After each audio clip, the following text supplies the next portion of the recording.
Okay, well, I hope that gave you a little bit of an insight into, first of all, who the Palestinian people are and why they found themselves in the situation that they find themselves in at the moment, where they have been expelled from their homes by, in post World War II, the Zionists that basically wanted to have somewhere for all of the influx of Jewish people to the Holy Land, to find homes for them. Now, the thing is, that's not unique in history. As a South Asian person myself, I hear about stories where people would have left their homes and all of the belongings within it if they found themselves on the wrong side of the political border that was actually not even announced until the British had left, because the British drew the line between India and Pakistan without telling anyone, left, Mountbatten hit his little bye-bye, left, and then the next day my country people, my people had to discover for themselves, am I in a Muslim state or am I in a secular Indian state? Which state am I in? Oh, damn it. I'm a Muslim, but I'm on the Indian side. Or I'm a Hindu or a Sikh and I'm in the Muslim side. I have to literally leave all of my belongings, get on a train, or grab what I can, get on a train, take my family, doesn't matter if I'm pregnant or have small children in tow. I have to cross the border. And if they didn't, they would have been forced to at gunpoint. So that kind of activity was already happening in post-British colonial areas. It didn't just happen in Palestine to the Palestinians by the Zionists. It happened in the Indian subcontinent. So that's not me being anti anything, okay? That's just something that happened. It's probably not the only example of forced migration of people against their will without any permission because of the way the British handled their departure from these colonized lands. So, what we want to focus on is why, as a queer person, you should support and have solidarity with the Palestinian people in this particular case, due to the activity that's going on. And I'm going to say it, basically the genociding, the ethnic cleansing of the Palestinians by the state of Israel and the IDF forces, which are an extension of that state. The barking dog of the owner, the Israeli state. Now, what I do see a lot of cisgender gay white men, for example, mostly actually I would say, but also ex-Muslims. There's a whole cabal of people that want you to have zero solidarity and zero knowledge, I would say. Just want to have zero for Palestine and give everything you got, all your solidarity for Israel. Because Israel is supporting LGBTQIA rights, and it's the only place in the Middle East that does it. This is pinkwashing. Don't fall for it, please. Now, would you say that the British state needed to be completely dismantled or bombed to smithereens because it was illegal to be gay in the 70s, up until the 70s, I think? Would you say, we need to dismantle the American military because of the don't say gay? No, it was the don't ask, don't tell rule, where LGBTQIA plus people weren't allowed to serve in the military in the US.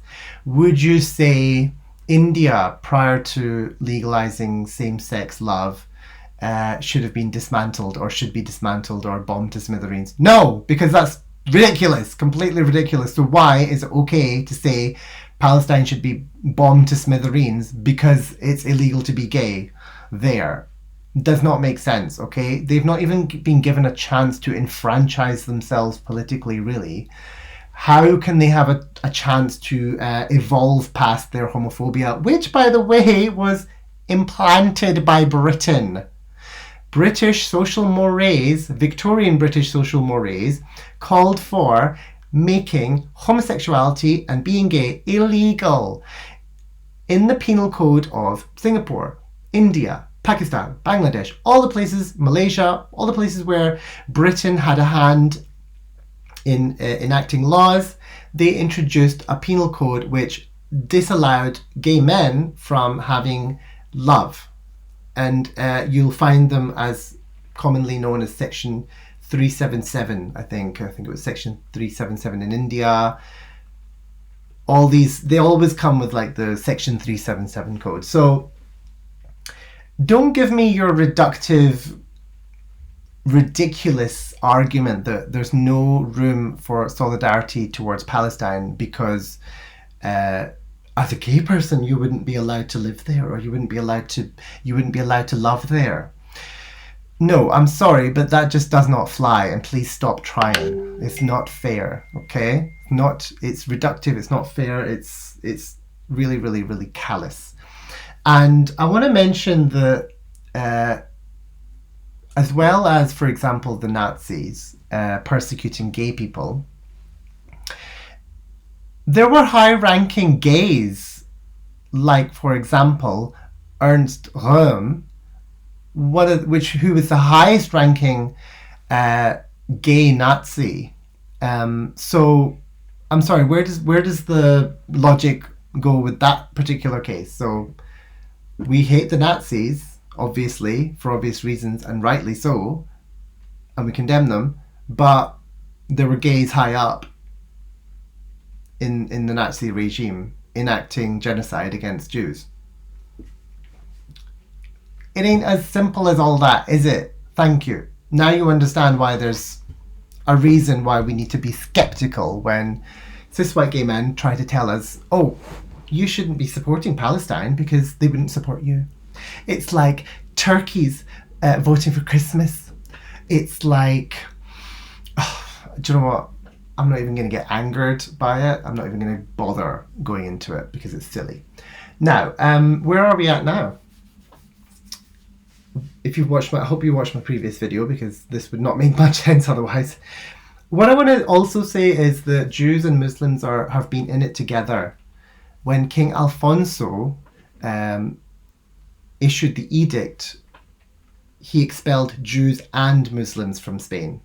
Okay, Catholic Spain, to make it Catholic. Because the Catholics love the gays, don't they? Yeah, where does that sit with your worldview? But what I wanted to really mention is that the reason that the Zionist project, and by the way, I've talked about early Zionism, which was not as violent as revisionist Zionism, which is what is in place at the moment with the Likud government, the Likud right-wing government, Benjamin Netanyahu. They're revisionist Zionists, as far as I'm aware, because I should preface again that I'm not an expert on all this. It's just what's between my little brain. It's what's floating around in my little brain. But the project, after the State of Israel was founded and after the wars, the Zionist project really was to settle the lands that hadn't already been settled. Because in 1947, Britain didn't want to bother, really, with sorting out the issues that were going on in the Holy Land. They left it to the United Nations, which was a newly formed organisation, international community. Previous iteration of that might have been the League of Nations, I'm not sure, but it was the United Nations after the Second World War that were going to be dealing with the issue in the Holy Land. And they decided to come up with a state for the Palestinians and a state for the Jews, the Israeli state. And the city of Jerusalem would be an international mandated zone, which was belonging to neither the newly formed state of Israel nor Palestine. And the reason for that is because it was just so important to all of the Abrahamic faiths.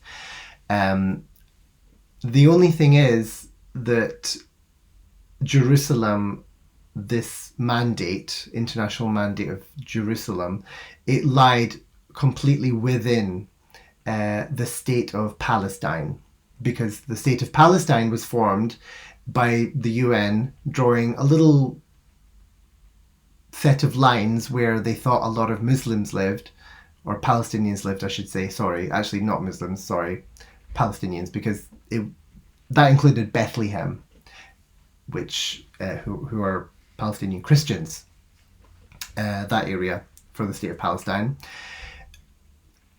It was nowhere near the newly formed state of Israel. The state of Israel, as far as the UN wanted to see, was places like Tel Aviv, Haifa, and all of the Negev desert, which obviously isn't as hospitable to live in.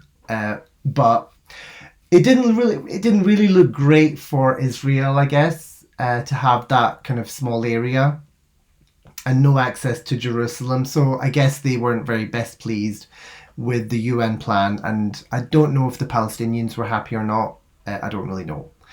But it led to war, and Israel won that war because of the international support. Not because they were better than anyone else, but because they had just experienced this genocide against them by the Nazis, and I think that would have meant that their newly formed state, that place of safety that they wanted, held more precedence and importance to the former Allied powers. I'm imagining. I'm just guessing, and I'm also thinking having a state like that in that region would have been important to the Western powers, because it was so close in proximity to newly discovered resource of oil, because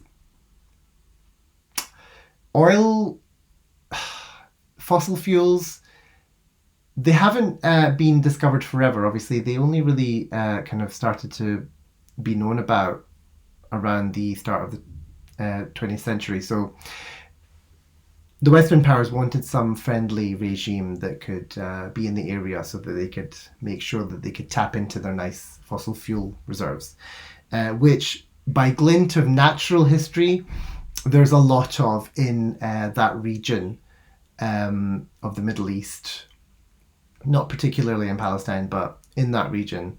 I'm talking about obviously Saudi Arabia and places like that. So there were lots of reasons why the West would have supported Israel at that point. So that wasn't great for the Palestinians. When the Israelis won the war, they told all the Palestinians to leave their homes, and this is referred to as the Nakba. Let me see how we're doing for that. Okay, yeah. And that's when the Palestinians had to flee to places like Jordan, Egypt, and Lebanon, and Qatar, and places like that, wherever they could find refuge. And to this day, they haven't been given any documentation really by those places they fled to, because, well, I don't know why, but they haven't, because maybe that would undermine the call for Palestinian nationhood if places like Egypt, Jordan, Lebanon, Qatar gave them citizenship. Then they wouldn't be Palestinian anymore. They would be something else, like me. I'm British, right? I go back to Pakistan, they're like, "Ekiya, eto Pakistani nahi hai." So I guess, to not undermine the integrity of the Palestinian nationhood, they just weren't given citizenship of the places that they fled to. Having lived in Qatar last year, what I understood from meeting Palestinians, because Qatar hosts a huge amount of Palestinians, is that they will have things like an Egyptian travel permit or a Jordanian travel permit, or the Fatah Palestinian Authority will issue them now with a passport. But only if they're in Gaza or the West Bank, I think. I'm not quite sure. But I'm constantly learning, and I would be welcoming any comments that people have that can explain to me further. So I'm not going to go into the 6-Day War or the Yom Kippur War 50 years ago. I'm not going to go into all of that, but we're obviously the cycle of violence has kind of continued. But what has changed, and what I do want to talk about, is the revisionist Zionist project to occupy more Palestinian land, because the Zionist Israeli government has always had the upper hand and will always have the upper hand, and will always enjoy the support of, for example, the US, Britain, as you can see at the moment. They will always have the upper hand, so they will always be able to take a bit more land from Palestine. They've been doing that in the West Bank, and the way that they've done that, because obviously the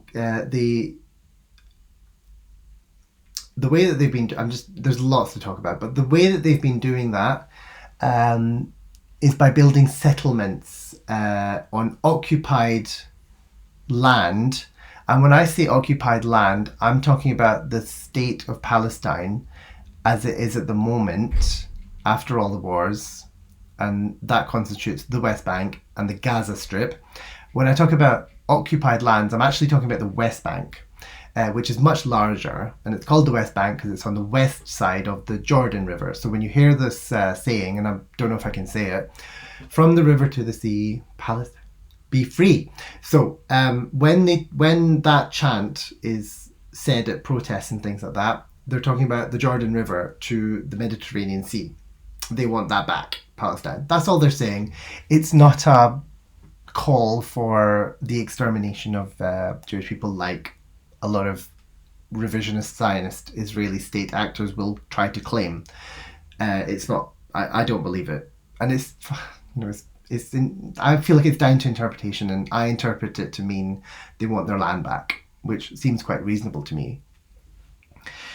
So when I talk about the occupied lands, I'm talking about the West Bank of the River Jordan, and that includes places like Bethlehem, East Jerusalem, where Masjid al-Aqsa is. I'm talking about Nablus, I think. There are other occupied lands, not just from that Israel has occupied, not just from Palestine on the West Bank, but also from Lebanon, which is referred to as the Golan Heights, I think.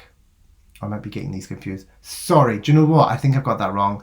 The Golan Heights were occupied by Israeli state from Syria, and the Sheba farms are another occupied territory from Lebanon. I might have gotten those two confused. But the point is, there are occupied territories by the state of Israel from other Arab countries, and for a time after the 6-Day War, there was also the entirety of the Sinai Peninsula, which obviously belongs to Egypt. That was also occupied, and that's crucial because, again, we're talking about oil. So the Sinai Peninsula hosts the Suez Canal on one of its sides. And if you control the Sinai Peninsula, you control the oil flowing in from the Gulf states up the Red Sea into the Mediterranean to European customers. And if you do that, you really piss off the Europeans if you try and control that. But Israel managed to, in the 6-Day War, take that. But they've given it back now. And that's why there's this peace between Egypt and Israel. It's really geopolitical. I mean, what else I think is important about that is that during the Yom Kippur War 50 years ago, there was uh, the Suez oil crisis. So that just illustrates the price of oil. I don't know if it was linked to the Suez Canal, but the price of petrol really went sky high, and European customers were very pissed off. I think also the OPEC countries started to collude with each other, and the OPEC countries are like things like Saudi Arabia, I think possibly the UAE, maybe even Venezuela. They came together and they were like, right, we're going to set the price of oil. Yeah, there was lots of things that went on. So it's all very geopolitical, and it's all based on fossil fuels, which is why you should start cycling and walking more. Ever thought of doing that? Lose a few pounds as well? Joking. I'm not fat shaming. Hey, don't give me that look. Anyway, where was I? So, Israel has occupied lands, the state of Israel, that don't just belong to Palestine, but also to Syria, Lebanon, and formally to Egypt. They've handed that back now. So you can already see they're not really the best neighbor. Whereas people like to say that Israel's surrounded by hostile neighbors. But sorry, but like if you're gonna like literally occupy their lands, bits of it, piecemeal, I don't think they're gonna like that, darling. Now one of the incursions was to take a wedge out of the West Bank, and that's never been given back. And that was so that they had access to Jerusalem. Remember that international mandate I mentioned earlier? Well, that was not popular, especially not by Israel. So they carved out a little wedge of Palestine so that they could get to West Jerusalem. And all of the embassies and things like that, international presence is supposed to really be in Tel Aviv, which has always been Israeli since since the British left. But when Trump came into power, he decided he would move his embassy to Jerusalem, and this was not great. It led to more conflict. It led to another uprising by the Palestinians that were very upset about this. So, do better, Israel. Do better. Do better, America, as well. 20 minutes. Now, why should we as queers support and have solidarity with Palestine? They've just not had the enfranchisement yet to be able to actually to go through and evolve LGBTQIA plus rights. Okay, let's give them a chance. Let's give them at least a state, so that they can start to do things like that. Up until now, what did I want to mention? Yes, so the piecemeal taking of the West Bank, which is a Palestinian land. I'm going to treat the Gaza Strip separately because the Israelis left the Gaza Strip in 2007. And it's become what it's become under Hamas. Not that thing you have with Pitta, but the other one.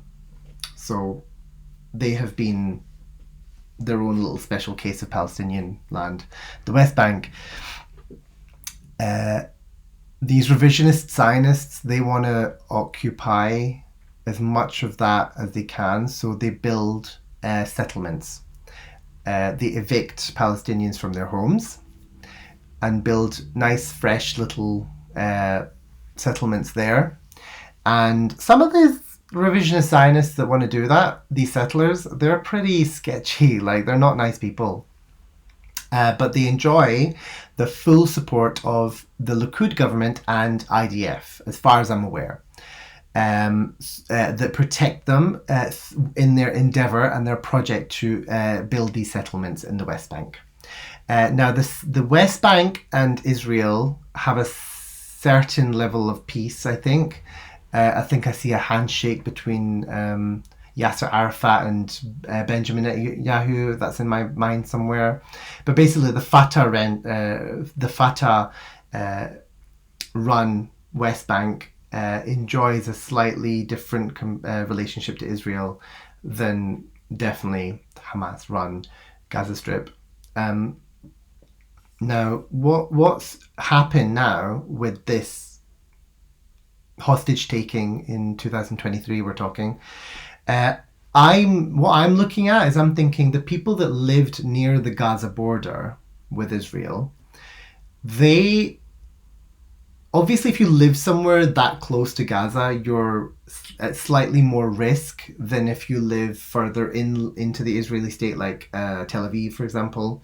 I feel like you're going to be a little bit more at risk. And places like Ashkelon, you always hear about Ashkelon and Ashdod and these places, and Sderot actually being the first ones to face some trouble from Gaza. So that to me suggests that these areas are populated by maybe poorer Israelis. Maybe it's cheaper to have housing there because it's less safe. I don't know, but I'm just guessing. And also, maybe I've heard that slightly more left-leaning Israelis would live nearer to the Gaza border because they trust more, sadly. And obviously their trust was massively broken, massively, by the horrific actions of what Hamas did to them. And that's the biggest tragedy for me. That's that breach of trust of the people in those areas that were trying to sort of try and be neighbours to Gaza. But look, I know that's going to be an unpopular thing that I've just said, for some people, because what I would be suggesting is that, you know, the Gazan people had chosen to be neighbours when they didn't. They had all been forced to live in that tiny little strip of land, which is the most densely populated strip of land in the world, apparently. Now, 2.2 million people are living in this strip of land in Gaza. What the Israelis have just told them to do after what happened on October 7th, we'll get onto that in a minute. But what I wanted to first say was, Benjamin Netanyahu and the Likud government are being accused of having taken their eye off the ball. This guy, Benjamin Netanyahu, is supposed to be Mr. Security. But instead of making the people of Israel in that area feel safe, he took his eye off the ball. And why was the eye taken off the ball? The IDF were diverted, apparently, is what I've heard, diverted away from the south of Israel to support more settler expansion in the West Bank. The IDF were distracted, taking more land away from Palestinians in the West Bank, and had neglected the security of the Gaza border. And what happened. No justification from my end on that. Now, as a result of that, what the Likud government, what the Israelis of State of Israel have said is that all Gazans have to leave Gaza City, which is the north of Gaza, and they have to go south past the Wadi Gap, which I think is some waterway that runs in the middle of the Gaza Strip. This has gone up to 28 minutes. Okay. Now, you're asking, right, so there's 2.2 million people in that very small strip of land, 28 miles long, 10 miles across, something silly like that. Tiny. 2.2 million people are forced to just cram in there. And the Israelis said, half of you in Gaza City, you must leave, go south past the Wadi Gap, and go to Khan Yunis and Rafah within 24 hours. So, and the already most densely populated strip of land in the world is now becoming a smaller strip of land, a smaller cube of land, with double the population in the same area, and no one is allowed to leave, which is the most shocking thing of all. And this is also that Israel can bomb the northern bit of Gaza into smithereens, Gaza City, with the intention of flattening it to remove Hamas. Now, I'm skeptical because once they've flattened this bit of land, what's next? Where are the Gazans going to live? Are they going to be able to return to their home in Gaza City once Hamas has been cleansed out? Or are they going to occupy that forever as well, Israel? Are they going to do that? Who knows? I'm really scared that Israel is going to basically occupy Gaza City and maybe make it into a buffer zone so that they can keep their population safe. And it's just horrific because now people are dying. So I hope this has explained to you why Palestine isn't even in a state to it hasn't got a state to kind of like promote LGBTQIA rights yet, because they don't have enfranchisement. So when you try to use pinkwashing to justify the actions of the State of Israel, I want you to think about this video. Thank you for listening. I hope I've covered most of it. I might do a little follow-up video if I've got more to say. But thanks for listening, everyone, darlings.